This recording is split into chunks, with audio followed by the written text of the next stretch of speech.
Stadion Gelora Delta Sidoarjo pada Rabu malam, 3 September tahun 2025, menjadi saksi bagaimana timnas U23 Indonesia harus menelan kenyataan pahit ketika hanya bermain imbang 0-0 melawan Laos pada laga perdana grup J kualifikasi Piala Asia U23 ke 2026.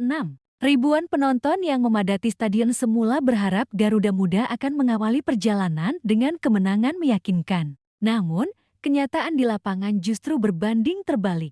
Meski menguasai jalannya pertandingan, anak asuh Gerald Van den Berg tidak mampu memanfaatkan peluang dan gagal menjebol gawang lawan yang dijaga ketat oleh kiper muda Laos, Koplok Khatib. Hasil imbang ini menjadi peringatan dini bahwa perjalanan Indonesia di kualifikasi tidak akan mudah dan setiap laga harus dijalani dengan penuh keseriusan. Sejak menit awal, Indonesia tampil menekan. Arhan Fikri mencoba mengatur tempo permainan dari lini tengah, sementara lini depan yang diisi oleh Jens Ruijven dan Rafael Struijk berusaha mencari celah di pertahanan Laos.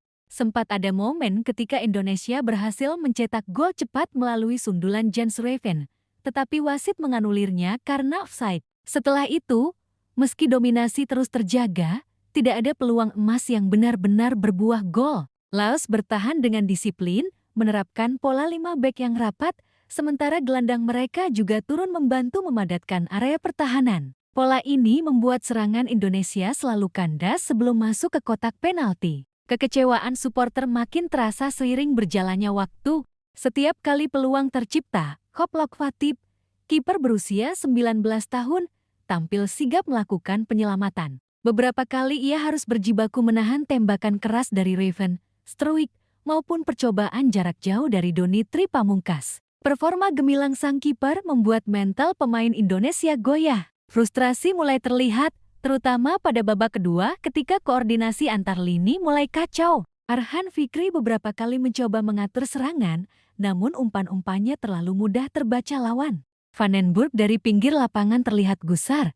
Ia bahkan beberapa kali menginstruksikan agar pemain lebih sabar dalam mengalirkan bola. Saimen Tahamata, salah satu legenda sepak bola Indonesia yang turut menyaksikan laga, menilai ada masalah mendasar dalam permainan tim. Menurutnya, Indonesia tidak memiliki sosok pengendali permainan yang mampu menguasai tempo ketika menghadapi lawan dengan pertahanan rapat. Kita tidak punya pemain yang bisa mendominasi permainan, ujar Saimen setelah laga. Ia menambahkan bahwa meski tim ini memiliki banyak talenta muda berbakat, namun talenta saja tidak cukup. Butuh kerja keras, disiplin, serta mental kuat untuk bisa menembus level Asia. Saimen menekankan, tanpa pengendali permainan yang mampu mengatur ritme, Indonesia akan terus kesulitan menghadapi tim yang bertahan penuh. Laos patut diapresiasi, dengan sumber daya yang terbatas, mereka mampu mencuri 1 poin berharga dari tuan rumah. Pelatih Ha Heuk Jun mengakui bahwa strategi utamanya adalah bertahan rapat dan mengandalkan serangan balik. Para pemain bermain sangat keras selama 95-98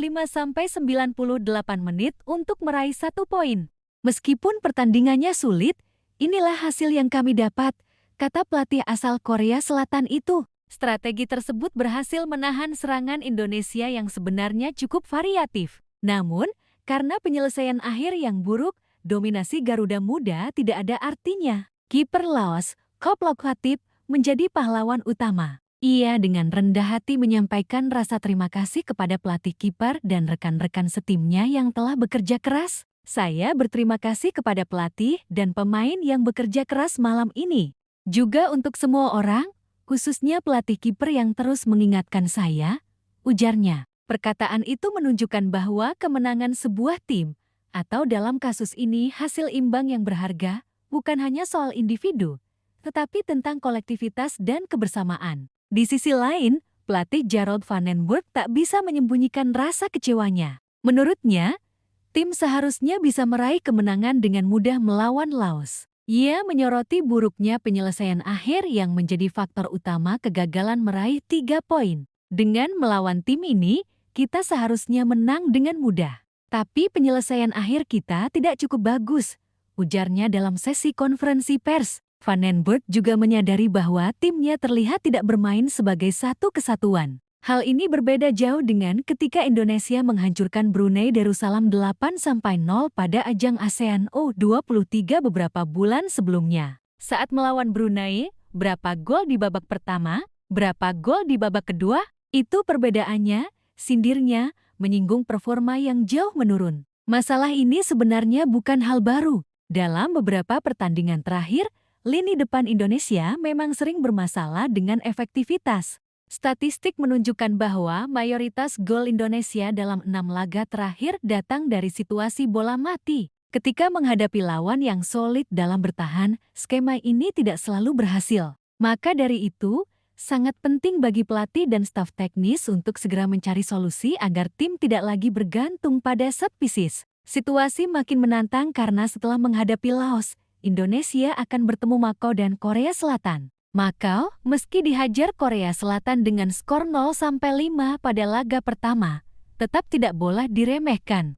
Vandenberg sendiri menegaskan bahwa tim harus menang dengan mudah melawan Makau. Kita harus menang dengan mudah, dan jika tidak, kita akan punya masalah besar, tegasnya. Laga kontra Makau pada Sabtu, 6 September tahun 2025, di Stadion Gelora Delta Sidoarjo akan menjadi penentu arah langkah Indonesia di grup ini. Kemenangan akan membuka jalan untuk tetap bersaing dengan Korea Selatan, sementara hasil selain 3 poin akan mempersempit peluang lolos.